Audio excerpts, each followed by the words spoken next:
Aujourd'hui, j'aimerais vous faire découvrir un paysage à l'aquarelle, un paysage breton.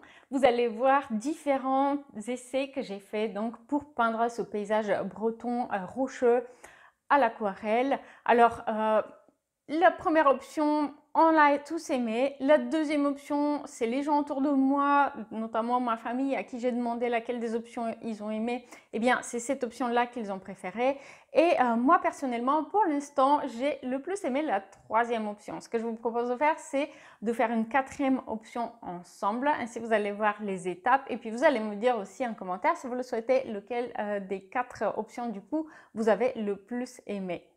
Pour cet exemple, je vais simplement utiliser un autre élément que j'ai pas souvent utilisé, c'est simplement un morceau de cire de bougie, parce que la cire de bougie, elle va empêcher le pigment et l'eau de venir s'accrocher. Et donc ça va me permettre de garder un peu de blanc autour des rochers, là où les vagues vont venir se casser. Et donc j'aurai moins à faire attention du coup quand j'applique ma peinture et mon pigment. Je vais l'utiliser également pour faire les Velux de la bâtisse et les fenêtres. Et là, une tour à côté avec des fenêtres également. Donc voilà, c'est fait. Je vais pouvoir commencer. Et ici, je vais commencer avec le ciel et la mer. J'ai toujours pas de bande de masquage, donc je vais m'en passer. Il va falloir. Et donc, le ciel, il va être plus foncé en haut. Et il va s'éclaircir vers le bas. Je vais me faire un bleu marine.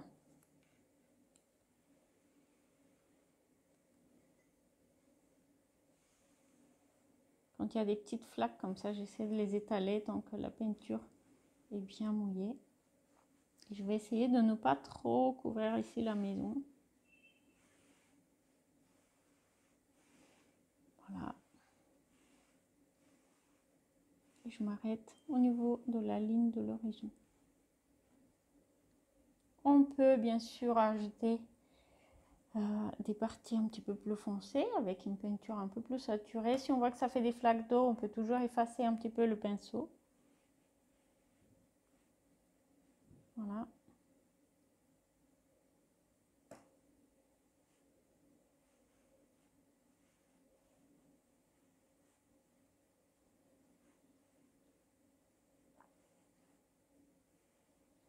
Et il est également possible de retirer un peu de couleur avec un pinceau légèrement humidifié à l'eau claire.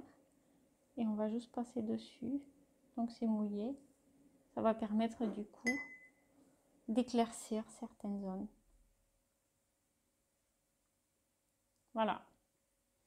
Maintenant, je vais poursuivre avec la mer pour laquelle j'aimerais donner une nuance un peu plus turquoise. Donc, je vais faire des nuances de bleu différents pour la mer.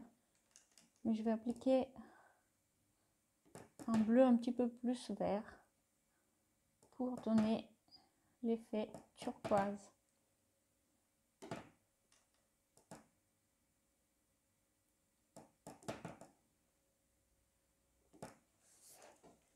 Je vais laisser un petit peu d'espace entre les deux pour pas que... Là, vous allez voir comment, du coup, là où j'ai mis la bougie, eh bien, la peinture simplement ne va pas s'accrocher. Donc, c'est bien pratique. Autrement, c'est très, très difficile et souvent, il faut en fait faire le blanc des vagues à l'acrylique une fois la peinture terminée, ce qui est une option aussi, mais j'avais juste envie d'expérimenter autre chose. Voilà, donc je vais appliquer quelques bleus un peu plus saturés, un peu plus foncés pour la mer. Et je vais laisser cela se diluer. Comme vous pouvez le voir, j'essaie d'avoir un bleu aussi plus saturé et plus foncé côté côte. Parce qu'il va y avoir les ombres des rochers. Simplement. Voilà, pour l'instant, je compte laisser ça comme ça. Je vais laisser sécher, je vais revenir dessus lorsque la peinture sera entièrement sèche.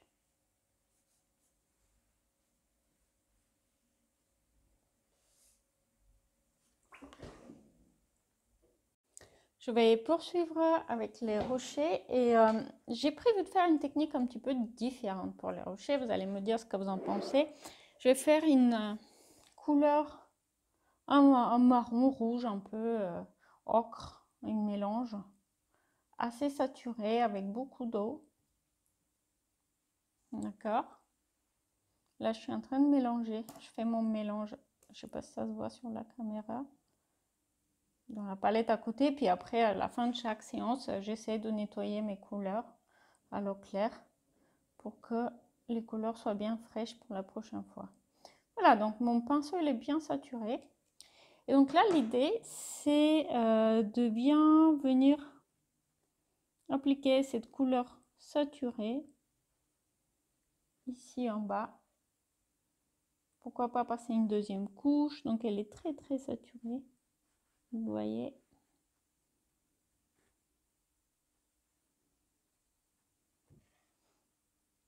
Et l'idée,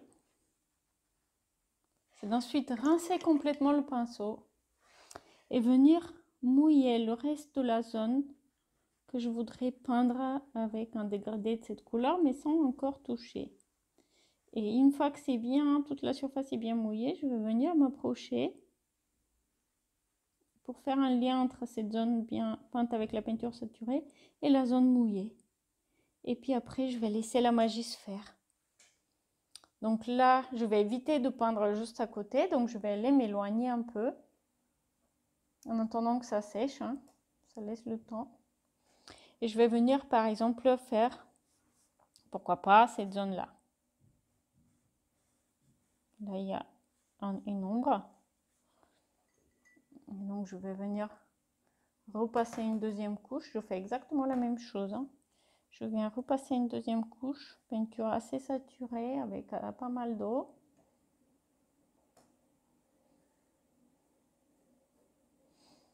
Ensuite, je lave mon pinceau et je viens mouiller le reste de la zone.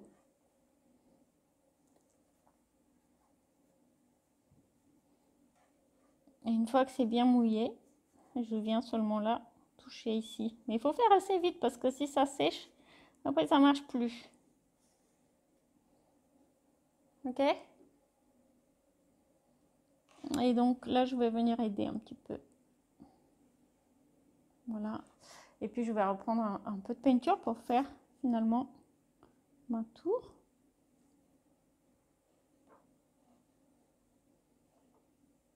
Et du coup, la peinture, elle va venir se mélanger des deux côtés. Et la maison, avec son pignon là, hop. Vous voyez, une fois de plus là, il y a du vide qui reste. Là où j'ai fait mes réserves avec la bougie. C'est la cote de granit rose, alors du coup la roche elle est un petit peu rose. Là pourquoi je rajoute des nuances. Voilà. Voilà, et donc pour terminer, je vais faire quelques détails. Et ensuite, je vais faire des ombres avec un pinceau cette fois-ci beaucoup plus sec, vous allez voir. Donc là, je vais commencer par la toiture. La toiture, c'est un mélange de bleu marine avec ma couleur des rochers. Et du coup, ça va bien se marier avec le reste. Une nouvelle fois, vous pouvez voir les réserves de blanc que j'ai fait avec la cire. Voilà. Et donc là, je vais essuyer mon pinceau avec ça, avec le papier de cuisine, pour avoir un pinceau très très sec.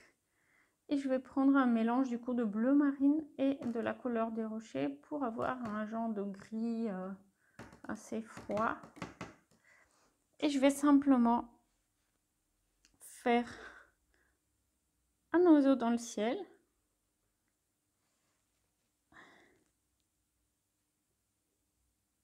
Ici.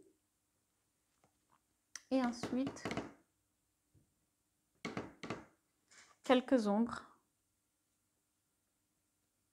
que je souhaite garder avec une forme un petit peu qui passe à la fois en fait sur la mer et sur le rocher. Voilà. Il faut faire attention à ne pas salir l'aquarelle non plus.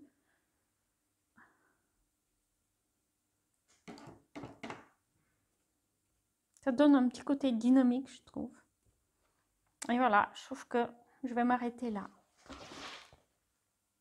Si vous avez aimé ce pas à pas de réalisation d'aquarelle, vous allez sans doute aussi adorer le challenge offert 21 jours pour libérer sa créativité grâce à l'aquarelle. Le lien est en description et en commentaire.